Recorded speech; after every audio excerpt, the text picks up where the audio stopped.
go in, and that's a huge charge, and getting him out of bed. And after about, half an hour sort of hemming and hawing, we kind of knew it's like, yeah, there isn't going to be anything they're going to be able to do. So Don't you put that evil on me, Ricky Bobby! There's nowhere to sit, the jugular. All of your blood will be on the floor in 4 minutes. I'm gonna make him an offer again. DJANGO. The D is silent. Get in my belly! When you want to talk sports, you ask folks who have seen it all up close. So on The Al Travis Show, we go with the guys at the end of the bench. Time to talk all things sports. We got them, John and Dan, in with us. Well, we did. I was going to start out, John, talking about Dan's show, and there he is. He left. I'm here. I'm okay. always here. You were, but you weren't in frame, so now I got a little worried. Okay, so last weekend, the show, it was a little warm, but you had a good show last night. Warm. Tell us about the end of the run here. What's going on? Give us the big pitch. Yes, we've got Friday. So tonight, Friday night, Saturday night, and Sunday afternoon, outdoors, Town Green, Maple Grove. This evening especially should be a lovely evening. It's supposed to be like low 70s and very pleasant out. So it should be a fantastic night to bring out the lawn chair and sit in the band shell, sit outside the band shell at Town Green. Once Upon a Mattress, the Princess and the Pea fairy tale told in a very silly way. But it's as a musical, and it's been lots of fun. We've had some great responses. So and where do people get the? Thank you. Crossplayers.org, and where that's in what town? That is in Maple Grove. Maple Grove. Okay, get your tickets. Get them online. Can you buy them there? Yeah. Is it? You can buy them there. Okay. You can walk in. I think it's $5 savings if you buy them online ahead of time. I believe. Okay. Then that will end. You generally will honor them for any of the performances if you buy them. So that's like, so I'm starting to learn this, after how many shows I've done now, I'm starting to learn this pitch thing of what I appreciate. I like the generally we accept the tickets, John. You got to get that feeling he hedges his bet in case you and I showed up. Like, generally we accept your tickets, but John, sorry, you're the exception. You can, but for example, if there was like a rain out last night, we would have said, hey, if you don't want to come, you can come to Friday night instead. That sort of thing. So yeah. All right. Yep. All right, fair enough. Get your tickets. Go see them today. Can we talk the scaredest person in the NBA today? Do you know who that is? Rudy Gobert. Rudy Gobert, 4-time Defensive Player of the Year, 7-time. He's huge. He's the best ever. The Timberwolves took number 17 in the draft, this French center, who's only been playing basketball for 4 years. He's a project. Maybe he is, maybe he's not. I don't know. So yesterday, the Timberwolves have the opportunity to take 31st. They trade down to 36 with somebody. Then that wasn't good enough. They went down to 45th to pick up some guy named Rocco Zolarsky. He's 7'2" in a center and a project. You got Gobi, you got Nas, you got these two knotheads, and I'm still trying to free Luka Garza. Luka is the only position we need on the Timberwolves squad is a fifth center. I think it's the fifth center 2 years from now is what they're looking at. Because these guys said, because all the headlines are like, the Timberwolves have this perfect mentor for this young project, for this rough around the edges, but maybe he'll turn into something. So Rudy can be the mentor, which I was thinking Al is gonna love that. Al's gonna love it. Like, let's. This is exactly the same hype. This is the hype Dan gave us 30 seconds ago about the play. We are being sold a bill of good, John. You cannot swallow. This is a sales job like nobody's sales job. You tell me watching Gobert this year, what he's going to tell the new guys, don't worry, you don't have to play all the time, just when the camera's on. This guy takes games off. I'm sorry, John, go ahead. Your thoughts. Yeah, I agree with Dan. He's a project with a mentor, probably mentality by the ownership and the coach to bring them along, some of the older guys aren't getting any younger. So I gotta start thinking about that a little bit. But it'll be interesting to see how he develops. I'm waiting for somebody to find some film on him playing somewhere and start posting clips of that. See what he looks like. If he's It doesn't exist, John. Hands there like a tree on the court, The only people with film of either of these two guys, John, are their parents with their video camera phones. Oh, look at John's got the ball again. They played nowhere. Okay, let me ask you this then. You're handheld. Hearing Dad in the background, throw the ball. We were one series away from going to the championship. The squad, right? 2 Are years we in a row. really? Yes. So we know we're almost good enough. Don't we demand? Don't we deserve? You find the players you need next year to get there. You don't get 2-year runs. You don't get 3-year. You don't have any idea. When do I get to say, please get us to the promised land? But you're not going to find a savior like that in the draft. Unless you're getting a really. Or do you trade draft picks for, say, KD Well, or a player like that? I don't think they're done yet. Yeah. So I think something's going to happen in the offseason here. Whether it's Gobert or somebody else that gets shipped around. They reduce some contracts, whatever they do. But they did show a willingness. I saw the one article that said that they'll, probably pay the luxury tax if they go over that cap. So I think there's something cooking somewhere that they're, the brain trust is huddled in a room and they got cards on the wall and they're sort of drawing strings around going, what if we do this, do this, do this? Okay, Dan, let's say they pay the luxury tax. And I read that thing too, John. But what the problem is is they're willing to pay to keep the exact same team together for one more. It's the Beatles on a reunion tour. Nothing new here. Thoughts? But we were so close. It's What? on, I yeah, hate we're being just- close. Ow! Yes, you are. They're so close. Let's make it See, 3 in a the row. Wolves didn't need. Yeah, the Wolves didn't need to draft for need because they don't need anything. They just need to get a year more mature. I am not jinxing anything, but you look what happened to the Pacers, right? They were the number 2 team. They ran 6.5 games. They were in it. And now Halliburton blows an Achilles. Next season's out. We're an Achilles away from this. Well, unless it's Gobert. No, sorry, I'm not hoping for anything. I don't want anything to happen to you, but we're Achilles away, and we're going. You know what I'm saying? You can't just hope 2 years down the road we're still there. I'm sorry, Dan. Wrap up. I think. I mean, I can't disagree. I just agree with John though that I don't think, especially when you're picking as far down the first round as they were, at that point you are not getting a franchise. Changer. You're not getting No. you're not getting a game-changing player unless you just completely luck out. All right, what do you guys' But it's not. But it's rare. real quick thoughts? The talk of the new ownership of the Wolves moving them out of downtown. Are we just giving up in Minneapolis? It's just done. Take the Target Center out of there. No. You don't think he moves it? People make it sound like it's Oakland again, but it's not. Is it going to take a while to get the upgrades they want? Yeah, just because of the budget climate in the city. But they made Target Field work very well, public-private. If they can do something similar, I think there's, and of course, some people in Minneapolis still scream that they paid for that more than others. Well, they say that about U.S. Bank, but less about Target Field. But Isn't the problem the amount of room they want, John? I read somewhere, that I think right now Target Field's on a 1-city block. They own the block.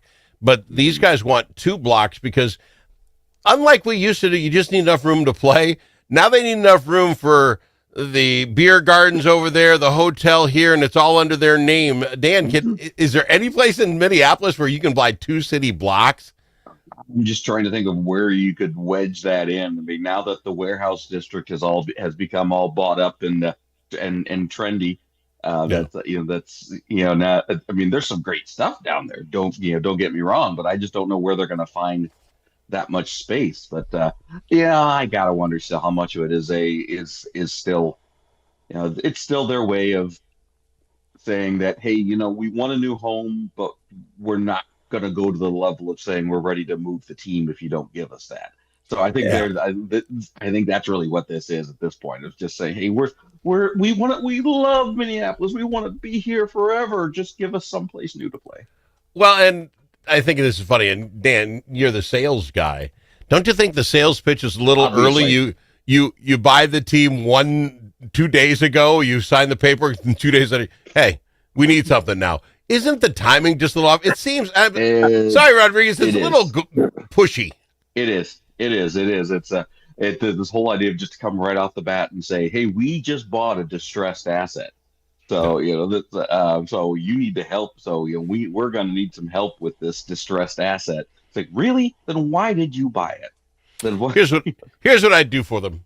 You get rid of Rudy. I give you 2 blocks of Minneapolis. Any 2 blocks. Pick the 2 blocks and we'll call it even. Got to go to break. We'll be back.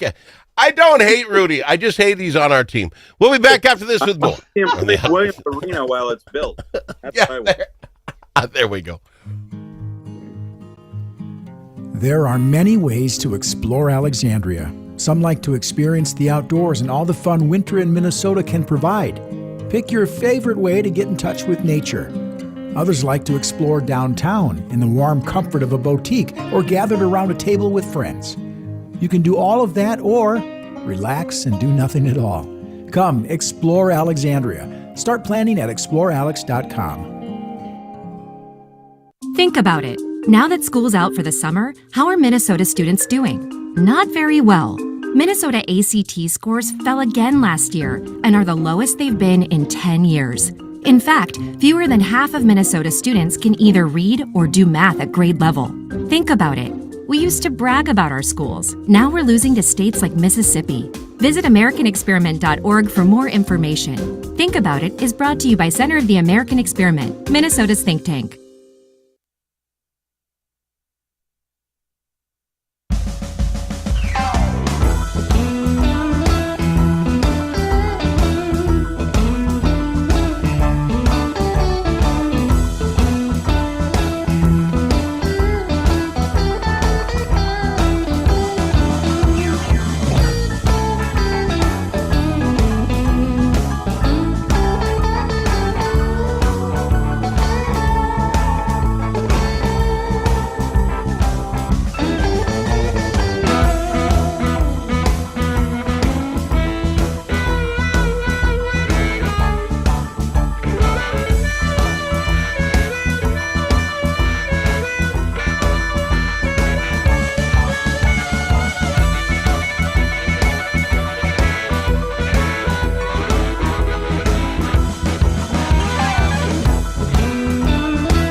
Don't need to ask him his opinion more than once. Al Travis on the Al Travis Show. We're back. I don't know. I want to get excited, but I don't know if I can. The Minnesota Twins split. Here we are. This is us getting excited about the big split. We split with the Mariners with a big 10-1 win yesterday. That was nice. The 2-0 was really nice. But that road trip wasn't too good. Or that series wasn't too good. Your thoughts are the Twins figuring it out? because we take Detroit on starting today, and they're the best team in baseball right now. John?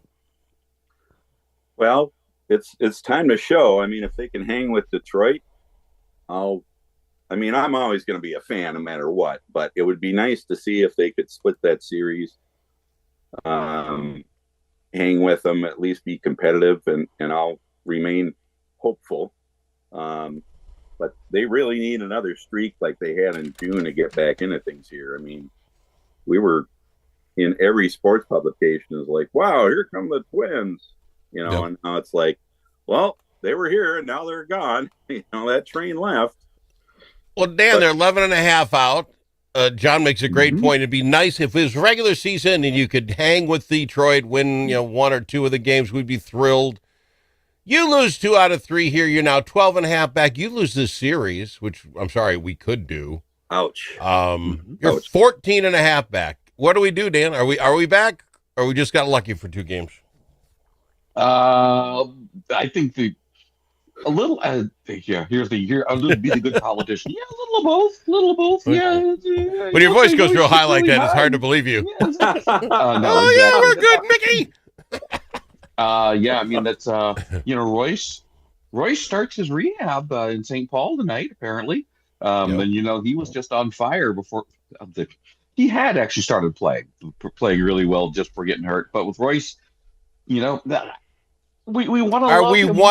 Are we one Royce Lewis away from being a good squad? Maybe it's a no. We're not. Oh. All right.